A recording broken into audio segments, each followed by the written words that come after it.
Hello everyone and welcome for another video of Love and Wargames.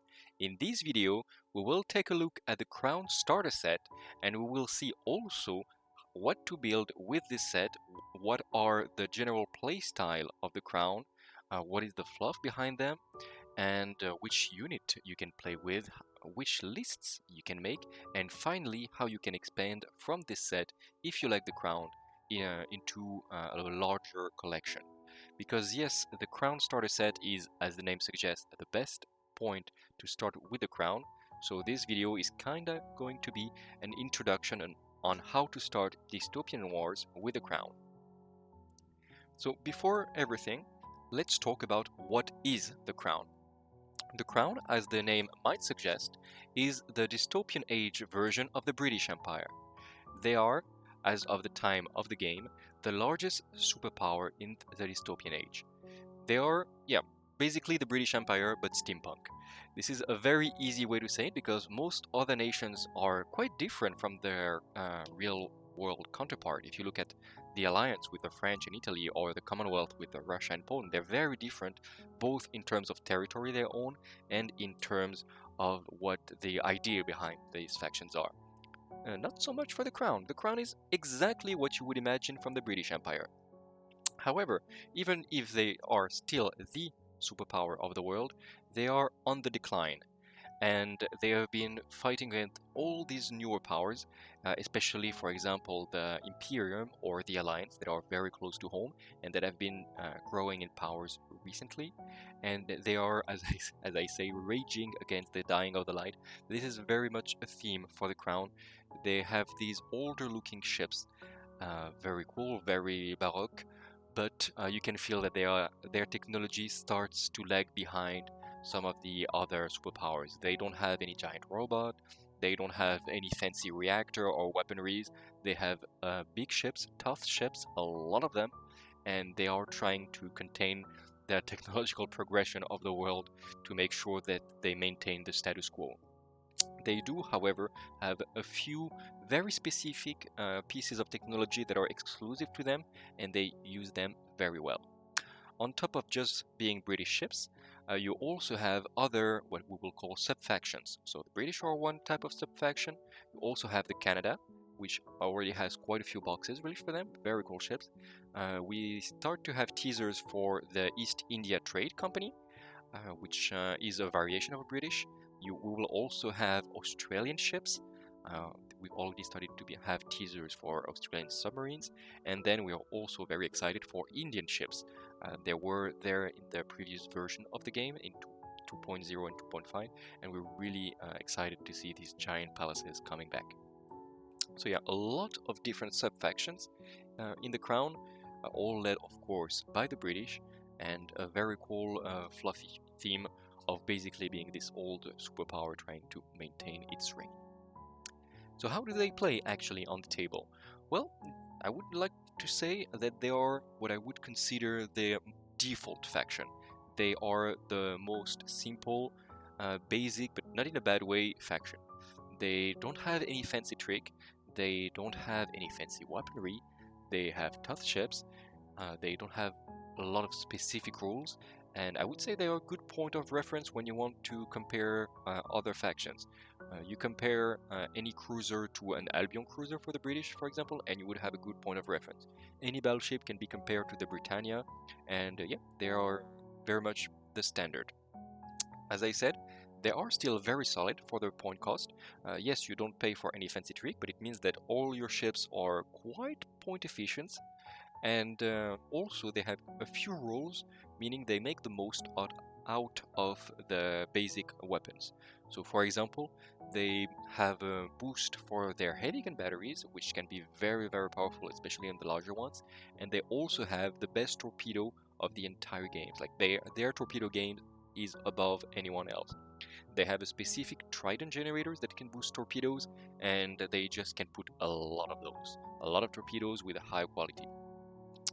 Finally, their last trick is the Guardian generators, which is their version of shield generators. So they cannot use the regular shield generators, which is actually fine because it's been nerfed for all the other factions, not for the British and the Crown in general. They still have the Guardian generators, which is works a little bit differently. Let's talk about it for a second. Instead of having your shield activate every time your ship is under attack, and depends on the size of your ship, you reduce the enemy's firepower, the Guardian generators will generate Guardian points at the beginning of the round, and so the more generators you have, the more points you have in this pool, and then when one of your ship with at least one Guardian generator is attacked, you can spend these points to be more resilient. So it can be, in some sorts, a sort of super shield generator that you can activate where you want, when you want, and it takes a little bit of getting used to, but this would be the area where you can gain in experience and be more efficient with the crown. So yeah, it is overall a more defensive faction. They are fine at point blank, but they're also very well at extreme range with all the torpedoes, and they are very resilient, especially with the Guardian generators. So they are more for the defensive-minded players. They are more tanky faction than one that will just rush in your face and attack you. So now let's have a look at what you actually get in the Crown starter set. It costs £60, which is a lot of value for what you get inside. We will have a look right now. First of all, you have the Britannia heavy battleship, which is this big, beautiful piece of resin. We've known it for quite a while, but now something to note, there are two named variants. Both of those are very efficient, and it means that even if you already have a Britannia battleship, you can buy two Crown starter sets and find a way to play your three Britannia classes in very different ways and very efficient ways. We'll talk about it more in a minute. Then you get a lot of British ships. Actually, all the ships here are British because this is the default subfaction of the Crown. First, you have two British Frontline cruisers. We will describe what they do, but they are very standard and very efficient. Then you have two British support cruisers, which have a lot of variations that play very differently, and some of those are better than others, so we'll again take a look. You have two Morgana assault submarines, no variations here, only one way to build them, but they are very good. We'll talk about them again. Talking about very good, you have four Excalibur heavy destroyers. They have been consistently some of the best units of the Crown, and they still are today. You have four Caliburn frigates, which used to be underwhelming, to say the least, and they got a nice little boost, so they are absolutely worth it now. And finally, you have two SRS tokens in case you build some aircraft carriers. Did I say finally? Actually, you have a lot more stuff. You have DICE's rulebook, the rulebook with the latest version of the game. You have cards, you have the movement tools that you need to play the game. You also have a map, an actual map of the world, and you also have all the tokens for checking for disorder, activation, everything. So you do have a lot of stuff in this starter set. And is it worth it? I would say absolutely. Like, you have a lot of plastic, a lot of tools, a lot of goodies with this, and all this for £60, and you have a fleet that is just ready to be played. Let's have a look then at the main ship of the box, which is the Britannia heavy battleship. This is, as I've said earlier in the video, this is the default battleship to which many battleships are compared. It is tough, it has standard weapons, 3 heavy gun batteries that you can upgrade, some heavy torpedo to the front, heavy broadsides, and for 270 points it is going to be reliable, with 4 Guardian generators internal, 8 of armor, 16 of citadels, 9 hull points before it degrades, and 13 hull points in total. That is a tough cookie to crack. It is quite good, like you can just put it in the middle of the table and it will be a good brawler, even if it has a heavy gun battery to the rear, which means that it especially wants to show its sight to the enemy and still find a target for its torpedoes. It is good, like its firepower is fine for the point cost, but it is quite resilient, which is something that we will see for the whole faction.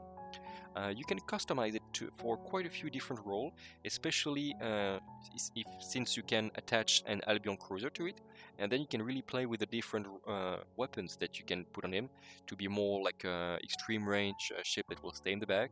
Maybe have some rockets to hunt some aerials, or you can just make it a really strong brawlers in the center. There are really quite a few ways to play this one. Then you have two named versions. The first one is the Indefatigable, Indefatigable, let's say, and this is a very, very good upgrade over the Britannia. It does cost 25 points more, and you cannot customize it, so you cannot change the turrets, which is quite a trade-off because there are some good turrets, but you do gain a lot. First of all, you have better fray, fine. You have Giant Slayer, which means you reroll blanks on all the targets that are mass 3 or more, and that is a big deal. And especially you gain Devil's Own Luck, which means that even if you don't have Fortunes of War in your fleet, once per round you can counter one of your opponent's Valor effect with any card. So you don't even need to beat the value of the card. So this is a very good upgrade. Actually, even if you do have Fortunes of War, because sometimes you don't want to spend an expensive card to counter your opponent, and with this you can, with a Devil's Own Luck, once per turn, you just basically can counter any card of the opponent with any of your card. Very good ability. The second named variant, and it's the one that actually I prefer even more, is to play something similar before there even was a named variant. It is going to be the Phaeton. And this one is plus 9 points compared to the price that such a configuration would cost you if you customize a regular Britannia. And what do you gain out of it? You gain a special capacity that allows you to boost a single torpedo attack, and you gain plus 2 dices, fine. And this special attack will gain Devastating. And I cannot overstate how much this does for this torpedo attack. Devastating is basically the best offensive power boost that you could get, and it means that if you attached a torpedo Albion next to you, it means you will have 29 dices at extreme range, rerolling blanks because you will have a Trident generators, and with Devastating. I mean, this is going to be insane. Yes, your opponents will be able to use his SDV against torpedoes, but still, like, so much firepower at extreme range. This is a very, very good ship. Then you have some British frontline cruisers, and there are quite a few ways to play them. Let's go over them quickly. First of all, you have the Albion, which is the most standard cruiser of the game. I'm exaggerating because it does have this funky thing of having an internal Guardian generator, which is fine, and also something very good, it can be attached to a British flagship, which is quite rare. Only the Chinese, as I know of, can attach a normal cruiser to their flagship, and this is very, very good for boosting their defenses and making a good offensive activation. It costs 105 points for Armor 6, Citadel 12, and it's Hull 4 in Battle Ready and 4 in Cripple. So this is the most standard stat line that you can see on a cruiser, and you can really customize the Albion depending on what you want to do. Like, do you want to keep both heavy gun batteries and be a brawler? Do you want him to have Guardian generators also in the back to really boost your Guardian pool? Do you want some torpedoes? You can really customize it. If you want a little bit meaner version of the Albion, then you can go for the Lancelot. It costs plus 27 points per model compared to an Albion, which is a lot. It is tougher, you have a better Citadel, and you have a better one more hull point in your battle ready status, which is good. It also gains small gun batteries to the front, which is actually quite good because the small gun batteries did get a boost. It also has hammer sweep, which is fine. You also have, let's remember, pro ram to the front, so you can do some ramming action, fine. And it also has heavy broadside, which is very good when you will get at point blank. If you start to have one or two Lancelot together linking their broadside, this can do a ton of damage. So if you have some points to spare and you want your Albion to be brawlers in the center, it's actually quite a good choice to transform them into Lancelots. And a variation of the Lancelot would be the Saber. The Saber is actually a more expensive Lancelot, and you have to buy 2 of those. It cannot be 1, it cannot be 3, it has to be 2 Sabers, and then they become flagships. So this is good. And what they also gain, they gain Fortunes of War, which is a very important ability. You need to have at least one source of Fortunes of War in your fleet when you start to play like more than 1,000 point games. It becomes mandatory. So the Saber are one of your source of this, and you have 2 strong cruisers. And there is also a named version called the Lord's Hood, which is basically the same as a Saber, except you have 3 ships and not 2, which is fine. And you gain logistical support, which is a very good ability. Fortunes of War and logistical support on the single ship is a very good combo, and it's all your card playing needs that you have in a single place. Plus you have basically 3 Lancelots. so that's good. Then you have two smaller versions of the Frontline cruisers. The first one is the Bedivere. This one is actually quite efficient. You don't have to pay for the heavy rocket batteries because it comes free with the heavy rocket batteries, which is unusual. It has Skyfire, which means that its only frontal turrets is going, which is the heavy rocket batteries, is going to reroll blanks against aerials. It's fine. You want it to shoot at aerials anyway because heavy rocket batteries shoot good at long range. And yeah, they're just a good anti-air ship. If you do have those, I would recommend playing the Bediveres in a squadron of 2, maybe even 3, because that's when they start to be really efficient with these rockets and can really threaten any aerial ship in the game. A single one will do pling damage. If you start to have 2, you can really aim for breaching the citadel of basically any airship. And to finish the Frontline cruiser, there is the Picton. The Picton is a very efficient ship. It has one heavy gun battery and one small gun battery to the front for 90 points only. Plus you have some torpedoes, let's remember. And this guy has Pack Hunter, which means that if you start to bring 3 Picton, you're gonna pay 270 points. But yeah, that is going just to do so much damage. So my advice would be, if you want a single ship, maybe 2, go for Albions, especially since they can be attached. If you want to make a big squadron of smaller cruisers, take 3 Picton and you will be very happy with how they behave for the price. The support cruisers, there are only 3 variations, which you can all see right here. The Athelstan is actually a little bit my favorite right now. It can be attached. It is very reliable for shredding defenses because its special rule is when you do critical damage, it is automatically shredded defenses, which means the ship that has shredded defenses cannot roll for defense against torpedoes or aerial attacks, which is very good because you in the crown you do love torpedoes. It has flag barrage 10, each of those, so this is very reliable way to remove 1 or 2 SRS token from the enemy, so very good. It costs only 135 points.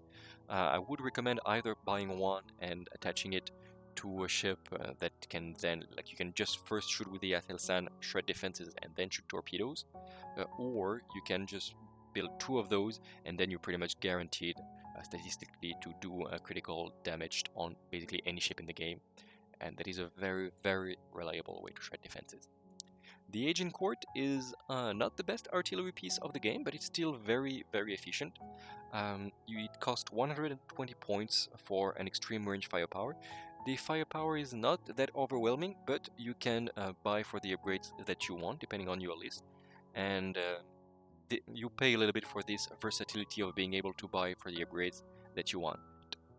The sad thing is that you can only have 2 ships in your squadron for some reason. I'm not sure why, didn't really need this. 3 Agincourt would not be really overwhelming, except if you buy all the upgrades, but then you would spend more than 500 points in all of them. So I'm not sure they needed this. A single Agincourt is good for cheap activation, like cheap-ish activation at extreme range. It's always nice, but I would not recommend building like 3 of those. The Hotspur is the carrier version for 135 points. The nice thing it has is that it can be attached. It has torpedoes as well, so it's not as bad as some of the other carriers.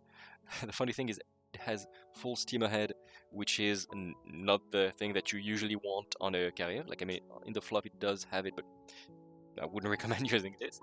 And if you have 3 Hotspurs, first of all, it's a big investment. You could buy number 1 squadron, but it is very pricey, and you usually don't want 3 Hotspurs because they are quite fragile for the point cost.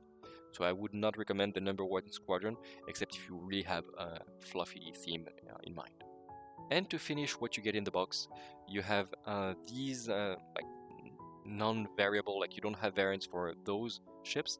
Let's start with the small ones. You have the Caliburn, which used to be very bad and very cheap, but now it is more expensive at 30 points per model, but it gained focused gunnery, which is a big deal because now if you have 2 or 3 Caliburns, it can actually do quite a bit of damage. It also has auxiliary mine layer, and with the small gun batteries being better, you can actually reliably want to bring 2 or 3 of those in your list. And plus it has new turrets, which are now, well, they're just a little bit upgraded visually, and they are quite fine. And yeah, they're not bad at all anymore. Before we used them as a token for escorts, and now you might actually want to bring some Caliburns. The Excalibur is the tougher, meaner version for 45 points more, and this was consistently, as I said, one of the best ship of the crown, and it still is extremely good. I mean, it was not nerfed or anything, especially the gun batteries were boosted, but many other ships got significant boosts. The Excalibur not so much, but it still remains one of the best ships, so it tells a lot about it. It has a normal broadside, which is good for a mass 1. It has 2 gun batteries, which are, as we said, got a boost. It has torpedoes, like normal torpedoes, and it has giant slayer. So it means that this thing can pack a lot of punch. If you can maneuver good and make a crossing the T attack, it can really do so much damage. Like we've seen it consistently on the channel, a pack of 4 Excalibur doing a lot of damage. Finally, final model that you have in the box, you have 2 Morgana Assault Submarines, and those, first of all, I just love the design. Like, it looks good, and they are quite fragile. They are submerged, so they are a little bit more resilient, like, but not that much, because they count as being obscured. So they have heavy torpedo salvos, which is good for 85 points. They have giant slayer as well, so that starts to really be annoying. 3 Morganas shooting at a battleship will do quite some damage. They are fragile though. They are armor 5, citadel 10, and 4 hull points in battle ready, and then only 2 in cripple. I mean, these things can be destroyed very fast by an opponent that knows what he's doing. So the good thing is that they can now have Vanguard, which means they can move in the right position and possibly on the flank and shoot their good salvos all game long. Or if you want, you can play them more offensively as a deterrent. This is what I like to do. Yes, use them at extreme range with torpedoes, and then you have the threat of this kill saw in the front, this amazing melee attack, to tell the opponents, okay, don't try to come too close, otherwise I will come and ram you. Or you can use them very aggressively with strategic reserves, and they are very good at this as well, popping off side of the table to destroy, for example, a submarine with a ramming action, and then being in the back of your opponents and shooting around with their torpedoes. Very, very good ships. And yeah, this is what you get in your fleet in this box. I made a couple, like 3 lists to show what you can build with it. The first one is the most easy to pilot. It includes the Britannia as the indefatigable version for about 300 points. Then 1 Albion that will probably be attached. Then your second Albion, you will put some heavy torpedo turrets to the front and have it as a extreme range torpedo like turrets salvo from the rear. Then 2 Caliburs for a little mine and some support, and then 4 Excalibur as a damage dealer. This list is very easy to pilot. It will help you to teach the game. It's not bad. Like, I mean, it's not ultra competitive, but it can do nasty surprises to your opponent. And yeah, I think at 750 points for your first game, it's a good thing to try. This list for 1000 points is what I would consider competitive. This is what I would bring, for example, with this box if someone asked me to go to a tournament. You have the Phaeton named Britannia with an attached Albion, and the attached Albion is going to have the heavy torpedo turrets to the front and a Guardian to the rear. This is going to be like basically your main damage dealer for the first 2 turns. Another Albion with heavy torpedo turrets and a Guardian not attached, but staying around to benefit from the Trident generator of the Phaeton to do even more turrets. Then your 2 support cruisers are going to be 2 Athelstan to shred the defenses of your opponent. Maybe even like make 1 squadron of 2, and then you're pretty sure to be able to shred defenses of anything, and then you can put all the torpedoes to sink it.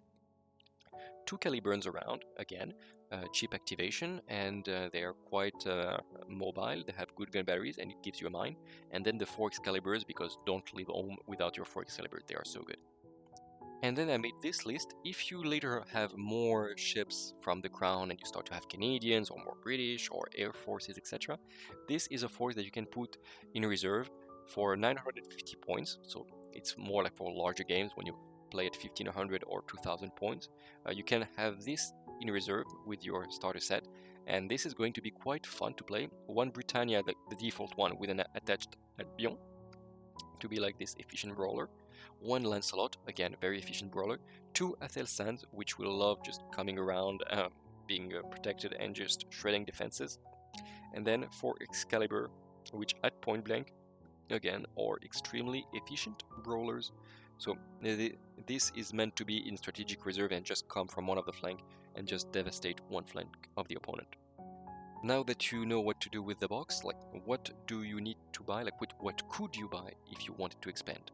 There are 3 ways to expand, and what I would recommend, but I'm maybe not very partial on this, I would recommend to take the Avalon Battlefleet set, which is £60 as well, but you have so much. First of all, you have the Avalon Sky Fortress, which is this giant flying aircraft carrier. It's actually huge.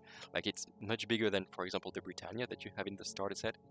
And first of all, the miniature is amazing. It looks crazy, and it gives you a lot of things that you miss. For example, it gives you a very good aerial flagship, which you don't have, and it's also a good aircraft carrier, which is again something you don't really have with your starter set. So it's a very good complement. You have also 2 Pride in War rotors, which are these big flying cruisers.